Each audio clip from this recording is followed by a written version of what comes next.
Thank you so much for being here. There's a game show right down the hall, and then they're talking about zombies and vampires at the other end, so I really appreciate you all coming to this presentation about a topic that's a little bit older.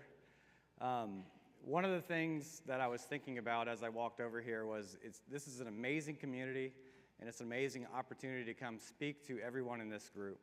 And for those of us who are owner-operators and belong to these companies, don't be afraid to apply for these presentations and to present in front of the group.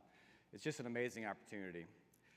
And sometimes the topics that we bring to the table might sound a little bit older, and they might seem like they've been spoken about before, but these types of topics are just as important, and they pose challenges every day that we need to face and we need to overcome. And some of you know me, some of you don't. I just started with Chevron a little bit over a year ago, and when I started, my boss said it would be a good idea if you helped with a Zones and Conduits effort. And I thought, well, I'd like to scope that out and kind of get an idea of what's already going on in the space and an understanding of where we're focusing. Are we focusing on upstream? Are we focusing on downstream? Are we focusing on midstream, shipping, point of sale? And it really was all of it. So I threw together this image so that you could kind of take a look at it. These systems are in place, and some of them have been in place or evolved over the last hundreds of years, or 100 years, excuse me. And they're optimized to the T. So they're put in place. They're operated by amazing people. They provide the hard work. The equipment is hardworking. They provide optimized processes, and we don't want to impact any of that stuff while we're doing this. And when you think about that, nowhere in there did I even talk about technology, because that was, in a lot of cases, something to just make all of those other things work better. So the things that I care about are the amazing people that are working in these environments, the hardworking equipment that's out there, and the functioning, optimized processes that are out there. And the concern that we have really sometimes revolves around some of the technologies that we put in that space. And they're always changing. And if you notice one thing about a lot of the technologies that we see in the field, that while we introduce these technologies, they don't really have wired connections anymore. So we try to understand, how does that work in an environment where we're trying to see the plant floor, or we're trying to see what a field operator would see without connecting to the industrial control system directly. And that's why we need to get a better understanding of what's actually taking place in those environments. So going back to understanding, my own understanding of where we're going to go from here, how we're going to look at zones and conduits, how we're going to kind of address the scope and the scale of that, I've reverted back to just learning from the past. And you see this time and time again. We should always learn from past events and past mistakes. We have a lot of evidence that's happening, that's presented to us, and sources that show us what could happen and what has happened, and we don't always learn from those events. And there are some examples, I have one here, where the writing was on the wall, and there were government agencies that had already helped us kind of prepare for it, and then it caught some people off guard. And what we want to do is figure out how to prepare for that. One of the best resources is obviously the MITRE ATT&CK reference. And what that tells us is, if we look at the MITRE ATT&CK and we look at the mapping through the MITRE ATT&CK, we can get all the way through the relationships from the threat actor to the mitigations and detection mechanisms. All right, so in my example network, this is not representative of any true network. It just looks a lot like some complex systems. What you'll notice is, I'm looking at this from a cybersecurity engineer's perspective. In reality, some of those devices out in the field are probably easier just to walk up to than coming down from the top. And that's usually the argument or the discussion that we faced. Remember, all of those amazing people and all of those hard-working technologies or equipment out there that are supported by technologies are doing their jobs, and they're doing them well, and they're optimized. So we have to have the conversation with, why would we even change this? Why would we even do anything about this? And the first thing that comes up is, in a lot of cases, we already have a firewall out there. We already have an identity and access control mechanism. We already have those types of things in place. And on this slide, the names are removed, well, because my lawyer told me to, but also because I'm trying to protect the innocent here. All of these CVEs are exploitable, and they continue to get released, and they're the most exploited CVEs. And for those of you who are looking at the far left column, you'll see it's remote code, arbitrary code execution. So once you get into an identity and access control device, and you can remotely execute code, you can do whatever you want to that device. And that's what happens. And so as we go through our mapping now, and we're using our MITRE, what we're seeing is that there are multiple points where we can start to understand what's going on in our networks.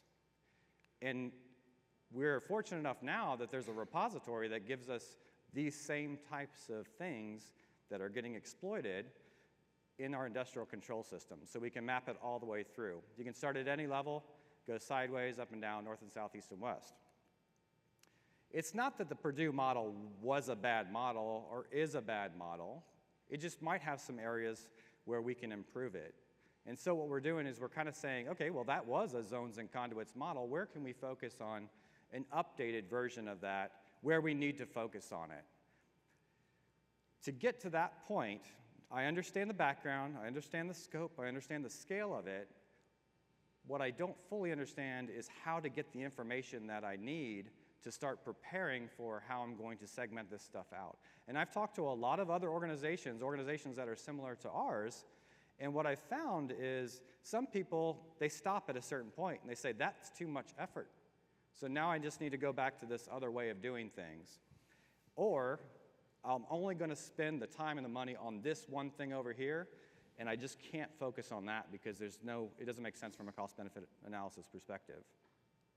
But if you understand your inventories, you understand your data flows, the technical requirements, sometimes those are engineering standards, but understand the functionality and what you need to put into place there, then you can start to build up what you think those security requirements would be around those devices, and that gives you a good picture of what your zones would look like. This is an example from my same fictional model, and in this example, I started pulling all of that data together to try to understand what's taking place here. Now, in this fictional example, this area looks a lot like a distributed control system on that network. Now remember, that was pretty much the bottom of our technology stack in our Purdue model, right?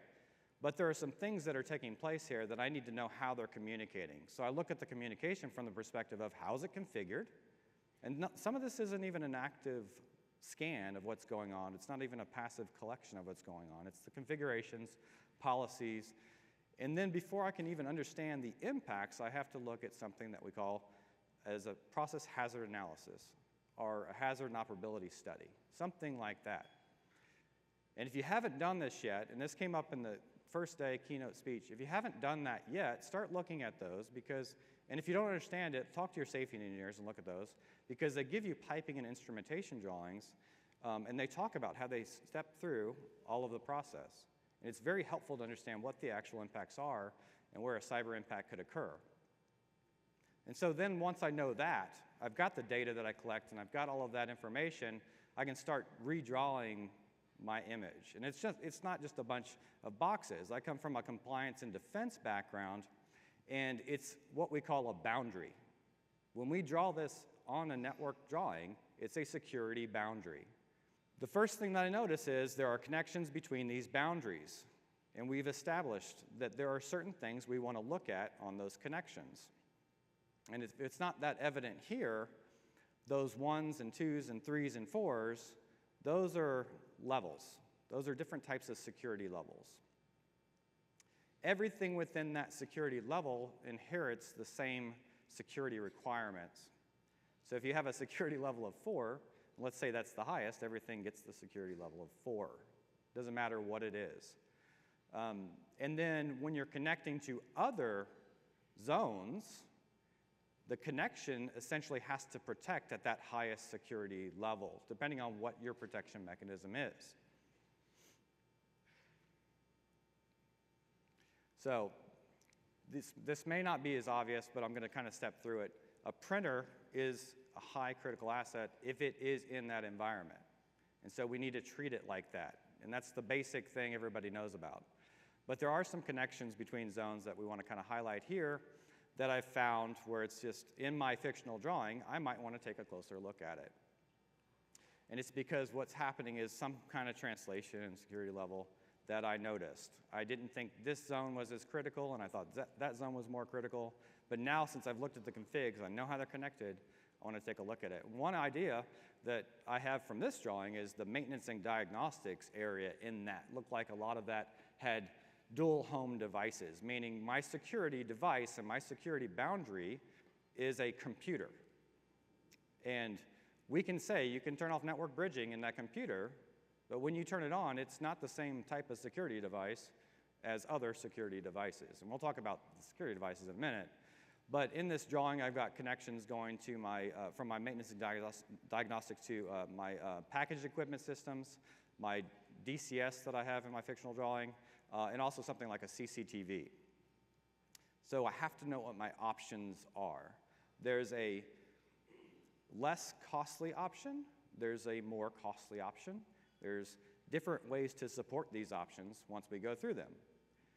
So hypothetically, I could look at that CCTV connection and say, hey, look, maybe that should be treated more at a higher criticality level. Maybe I should treat it that as a higher criticality level. I didn't think it was as critical, but now it might make sense to raise that up. But when it comes to those other connections, I might need to do something differently for those.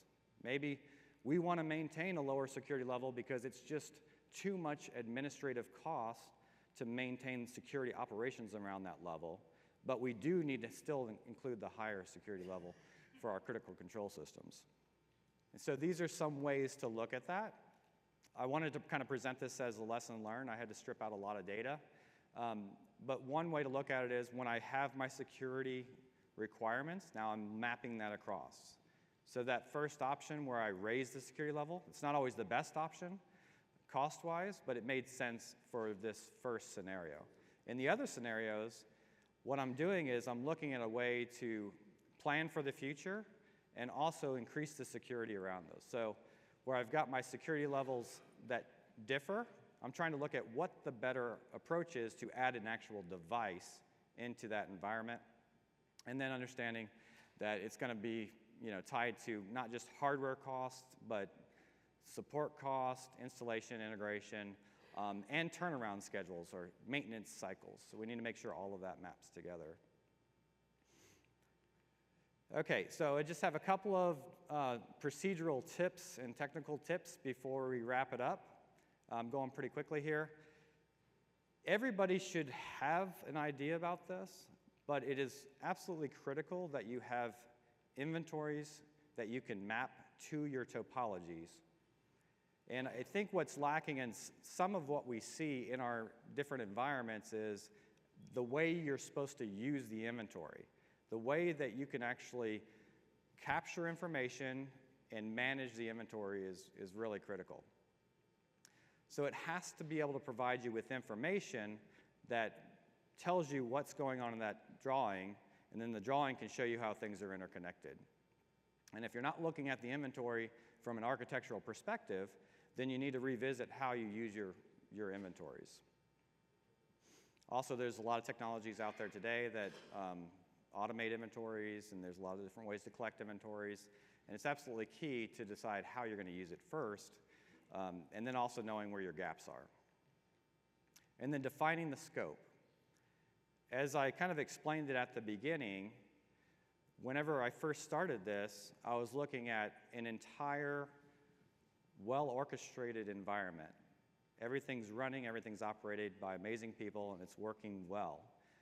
If I was just to look at that and try to say, I want to do a deep dive into IEC 62443, I probably would get lost pretty quickly because it doesn't tell you exactly how to do that.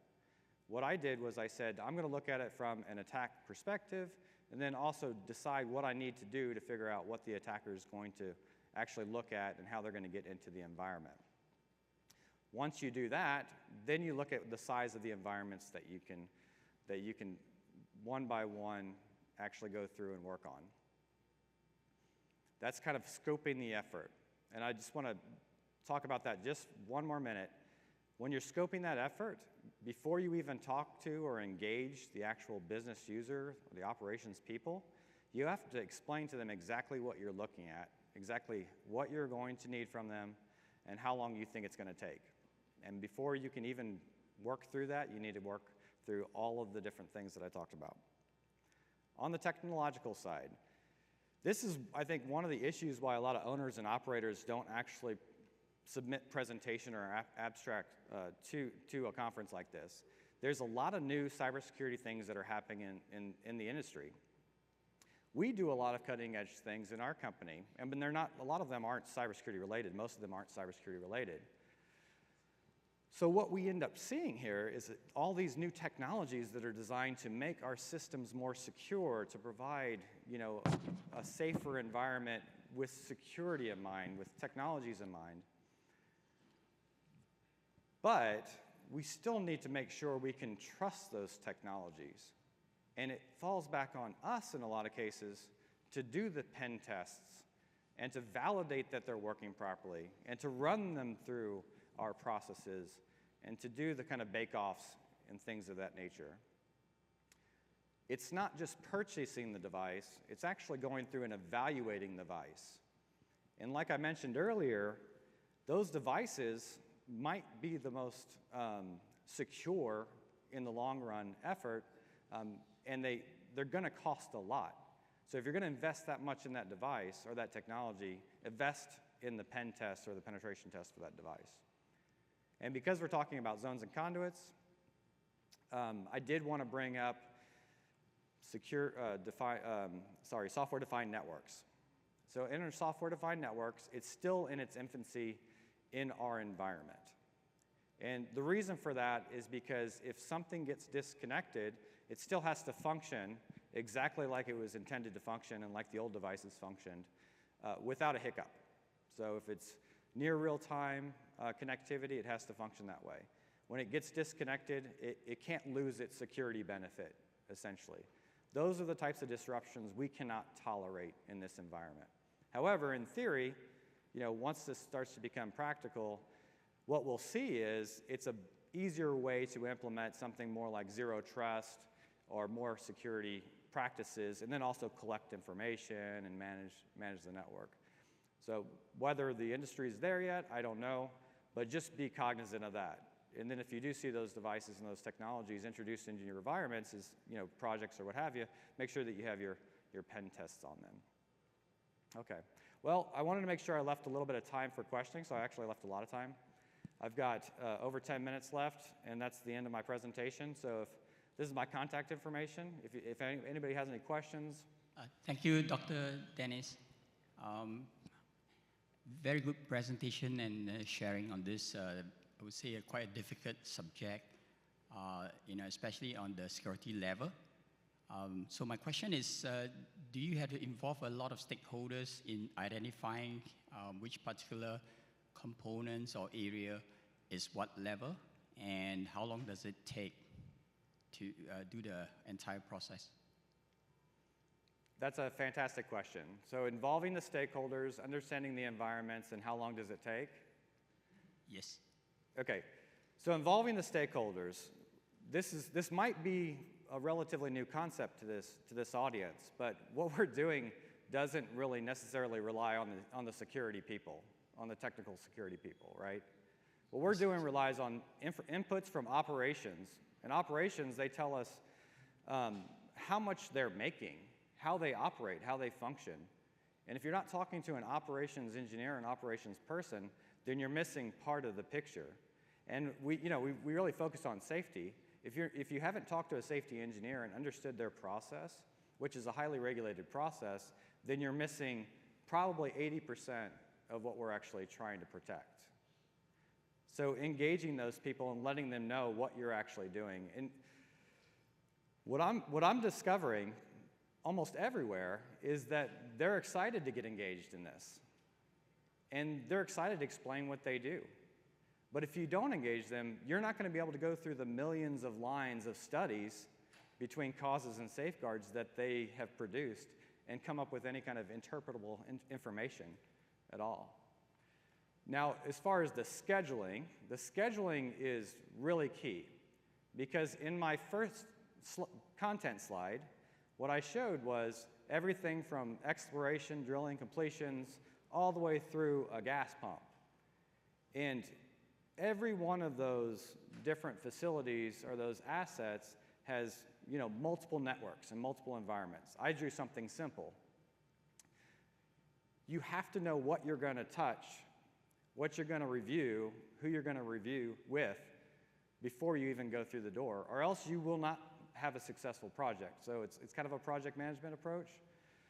But if you can scale it down, you can go through and do you know, your data collection, your reviews. You can go through and talk to your networking folks, get an idea of what's out there, talk to your safety engineers, look at what they have, talk to your operations folks, and you can run through a process on a certain size network in a month, 2 months.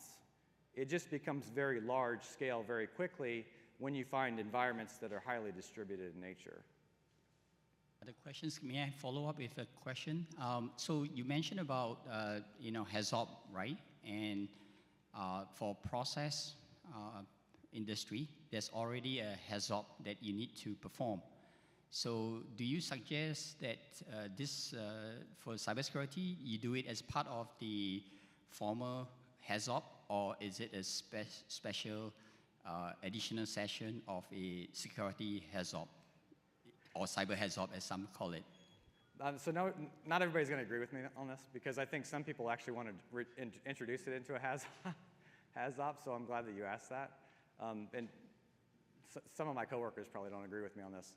But I like to have unbiased information. I don't want to have something that's tainted with cyber. What I want is impact information. So I would not introduce that into that process. Now, I might be proven wrong, and somebody might tell me I have to do it, but I would want that information to be completely separate. Because what you're looking at in that is a point in time and a point in process evaluation that was done based off of a highly skilled, well, a highly talented crew with a lot of skills in that space and a highly thought out, evolved, you know, refined, mature process. Some organizations and some people have tried to make a CHAZOP or some kind of a cybersecurity HAZOP, and that's fine, but the rules around that have to be very specific, and they're not mature enough to be able to provide you with the types of results that you need. So I didn't go into a lot of detail about this, and maybe I should have at the beginning, but what I was looking at was, in that MITRE attack, was how I get from the threat or the adversary through the technique, the software, to the asset, and then what already exists in there for mitigations. One of the mitigations is network segmentation, right? So as I step through that process, I'm identifying key elements that I need to talk about and measure in my, what you would call, you know, maybe a CHAZOP or a cybersecurity HAZOP. And that's almost the same process that you would use for a PHO, a PHA, a HAZOP, or layers of protection, or what if analysis. It's almost the same process. But, you know, my opinion, you know, we know what opinions are like. My opinion is keep it separate from those actual HAZOPs. Right. Good and question. Maybe one last question is, so the zone and conduit, is it like trying to break the queue, you know, the attack queue chain, if you will? I heard you said something about the kill chain? Yeah, I mean, when you apply zone and conduit, the idea is to break the kill chain of a cyber attack. To break the kill chain of a cyber attack. Yeah. Is that what you're trying to achieve with the zone and conduit, or? Okay, so the internet and the Internet of Things, there's so much connectivity. It's what we call ubiquitous connectivity. You cannot measure it at this point. And just to think about it from the perspective of somebody going through a boundary and getting into your environment is really not enough, because the environment is changing. So yes, from an attack perspective, we would say, yes, we want to look at it and see how we can break that kill chain. That's an excellent approach. But from my perspective, what I want to do is I just want to make sure that those amazing people keep doing their amazing things, and those hardworking devices keep doing their work. And so adding like a military mindset to that, it might be good, but I don't know if that's going to achieve what I need to achieve, especially not with the people that I'm working with. So I try to take that language out and not have those conversations in that way, so I can at least walk through the door, you know. Thank you. Excellent questions. Hey, Dennis. Yeah, great presentation. I really enjoyed the visuals, the representative architecture for a visual learner like me. That was really helpful. In your procedural tips, I just wanted to ask for maybe one clarification. You mentioned that like upstream sites with lots of production and I guess field sites are the most difficult to apply zones and conduits. Could you expand on that? Like, are you talking about SCADA? Is there a specific reason you had that bullet in there? Okay, expand on the upstream sites that are on land and why that might be more difficult? Yeah, so that was one of your bullets, is that those particular types of assets are more difficult to apply zones and conduits to. And so I was just curious what made those particular types of assets more difficult. Okay, I'm going to preface it by saying, in my first slide, it was millions a day. The numbers are high. I'm going to preface it by saying that. But the amount that you see coming from each individual asset or well is much smaller. And so you're looking at it from, how am I going to get to each one of those? Because it's an entire ecosystem of all these different processes that have to work together and connect. And I was having some conversations with others that are in similar spaces, and not all of them connect. So we're talking about how to get connections out there. But I think it's just the idea of, over time, as you do introduce that connectivity into that space, you have to go back and evaluate what decisions were made to bring in those connections. So yes, it's more evolved, more changed over time, and it doesn't necessarily meet that cookie cutter approach that some of the other assets have. Makes sense. Thanks. Thank you. Thank you again, Dennis, for that insightful presentation. Thank you.